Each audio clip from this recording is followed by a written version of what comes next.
तो इनके हिसाब से ये राज्य की मदद कर रहे हैं शराब खरीद कर और शराब पीकर। बहरहाल खटीमा में भी शराब की दुकानें खुली, शौकीनों के लिए ये भी किसी खुशखबरी से कम नहीं रही। इस दौरान खटीमा के लोहिया हेड रोड पर अंग्रेजी वाइन शॉप पर लोगों की भीड़ नजर आई। तो देखिए आप, जितना जिससे हो सकता था, जितना वो ले पाया था, उतना स्टॉक करते हुए चला गया कि पता नहीं कल हो ना हो जो आज कई जगह बदइंतजामी की तस्वीर आई, ऐसा ना हो कि दुकानें बंद हो जाए। तो इसलिए अपना पूरा जुगाड़ लोगों ने कर लिया।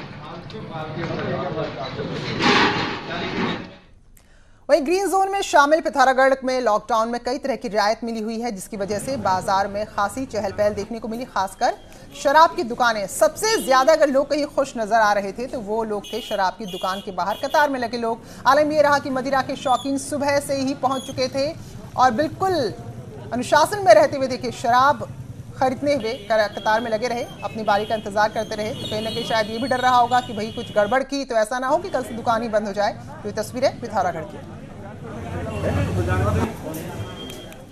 उधर नैनीताल में भले ही आज शराब की दुकानें नहीं खुल सकी, लेकिन शराब के शौकीनों ने आज बियर का स्वाद कई दिनों बाद चखा। तो आज सुबह से ही बियर की दुकानों पर भारी भीड़ उमड़ रही थी और लोग जिस लालसा के साथ इन दुकानों की तरफ देख रहे थे तो वाकई में ऐसा लग रहा था मानो कई दिनों बाद उन्हें अमृत मिला हो। तो ये तस्वीरें हैं नैनीताल की। और वहीं चंपावत में भी आज शराब की दुकानें नहीं खुल पाई। 40 दिन के बाद शौकीनों को उम्मीद थी कि बाकी इलाकों की तरह उनके इलाके में भी ठेके खुलेंगे, लेकिन शराब कारोबारियों ने अधिभार और टैक्स माफ करने की मांग को लेकर दुकानें खोली ही नहीं, और जिससे यहां शराब के शौकीन आज खासे निराश हो गए। चंपावत में भी नई व्यवस्थापन के अनुसार जो 1 अप्रैल से होनी थी, उसके अंतर्गत शराब की दुकानों खोलने के लिए राज्य सरकार से और जनपद स्तर से आदेश कर दिए गए। वहीं टिहरी में आज सुबह जैसे ही शराब की दुकान खुली तो यहाँ लोग की भीड़ लग गई, लेकिन जब उनको लगा कि भैया तो शराब की दुकान में कुछ है ही नहीं सामान, तो निराश भी हो गए। दुकान मालिक और शराब कारोबारियों के बीच आपसी सहमति नहीं बनने के चलते कई जगह दुकानें नहीं खुली और घंटों इंतजार लोग करते रहे, लेकिन जब शटर अप नहीं हुआ तो निराश ही लौट गए।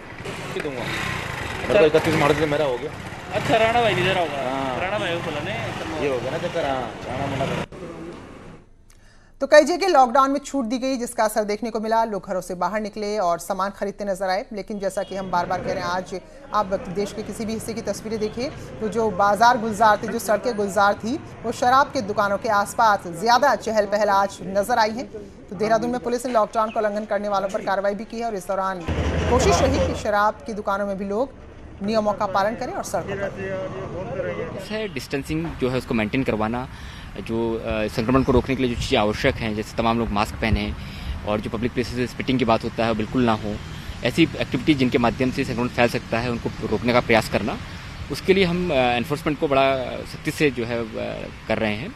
और इसमें जो जैसे मैंने आपको बताया, इसमें जो लॉकडाउन का जो वायलेशन वाली बात थी उससे थोड़ा सा हट करके इस वाले फेज में हम लोग का फोकस है।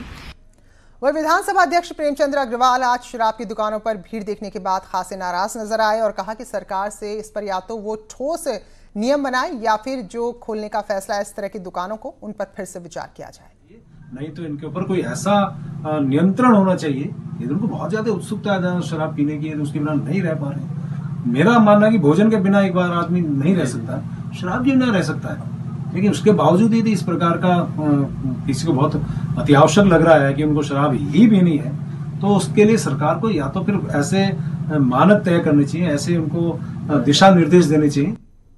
तो कोई कुछ भी वजह बताए, लाख बात की एक बात यह है कि शराब से अच्छा खासा राजस्व मिलता है, तो इसे इन्हें खोलना वैसे भी जरूरी हो गया है। तो कांग्रेस किस तरह से इस फैसले पर सवाल उठा रही है, देखिए।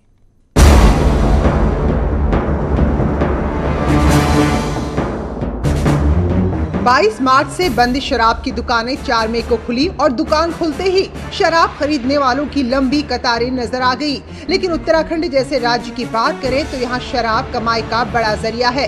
सरकार ने इस वित्त वर्ष में कमाई के लिए 3600 करोड़ का टारगेट रखा है। अब दुकानें तो खुल गई, लेकिन होटल, पब, बार फिलहाल बंद ही रहेंगे।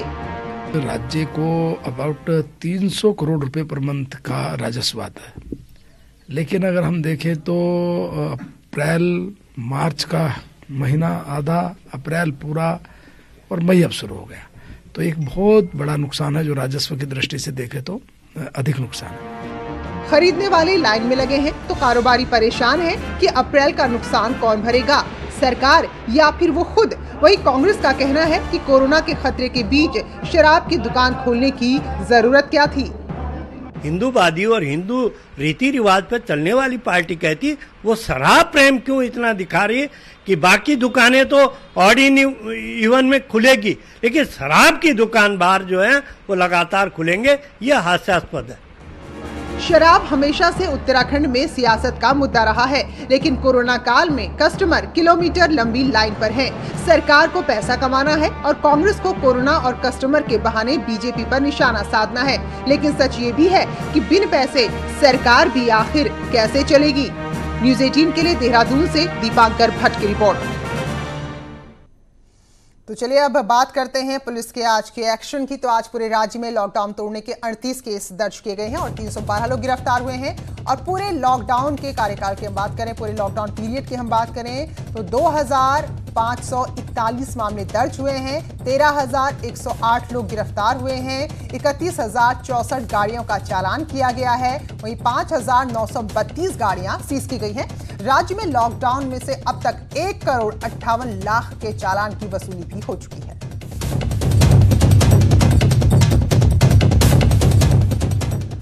तो लॉकडाउन में पलायन का सिलसिला जारी है। बड़ी संख्या में नेपाली मजदूर अपने देश जाने के लिए पैदल ही निकल पड़े हैं, जबकि नेपाल सरकार फिलहाल अपने नागरिकों को अपने देश में आने नहीं दे रही है। तो पुलिस ने चोरी से नेपाल की तरफ जा रहे युवकों को पकड़ा और राशन देकर उन्हें काशीपुर वापस लौटा दिया।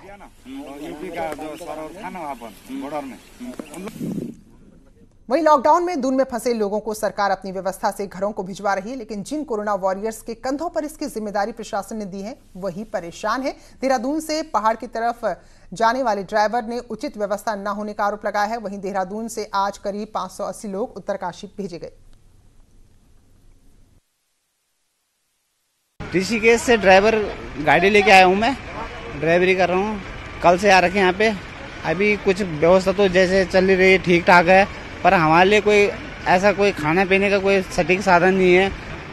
छोड़ देते हैं ड्राइवरों को, उन्हें जहाँ मर्जी रह लो, ड्यूटी पे तैयार हो। और जो लोग यहाँ पर किसी वजह से फंसे या पढ़ने वाले बच्चे होंगे उनको भेजा जा रहा है। अभी तक हमारे 21 वाहन यहाँ से जा चुके हैं, जो लगभग 577 की संख्या में लोग गए हैं। आज का जो थाना पुलिस में जो इन्होंने नाम दिया हुआ लगभग 700 का लगभग का है संख्या में है। उन सभी का स्क्रीन करा रहे हैं और इनको नाश्ता या पानी देके और बसों में स्क्रीन करा के तब इनको भेजा जा रहा है। ये जो काउंटर्स बने हुए हैं, काउंटर में यहाँ पे हमारी डॉक्टर की टीम बैठी होती है, साथ में हमारा एक कांस्टेबल बैठा रहता है। स्क्रीनिंग होती है, साथ साथ उसकी पूरी डिटेल नोट की जाती है। स्क्रीनिंग के बाद हम इनको बाकायदा सोशल डिस्टेंसिंग से बसेस तक लेके जाते हैं। वहाँ पे बस में कैपेसिटी के हिसाब से सोशल डिस्टेंसिंग से बिठा करके रवाना कर देते हैं। वहीं दूसरे राज्य में अन्य जिलों में फंसे लोगों के कुमाऊं आने का सिलसिला भी जारी है, लेकिन सभी लौटने वाले लोग को पहले हल्द्वानी लाया जा रहा है। नैनीताल के जिलाधिकारी समीर बंसल ने स्टेडियम में उस जगह का दौरा किया जहां लोगों को रोककर उनका चेकअप किया जा रहा है।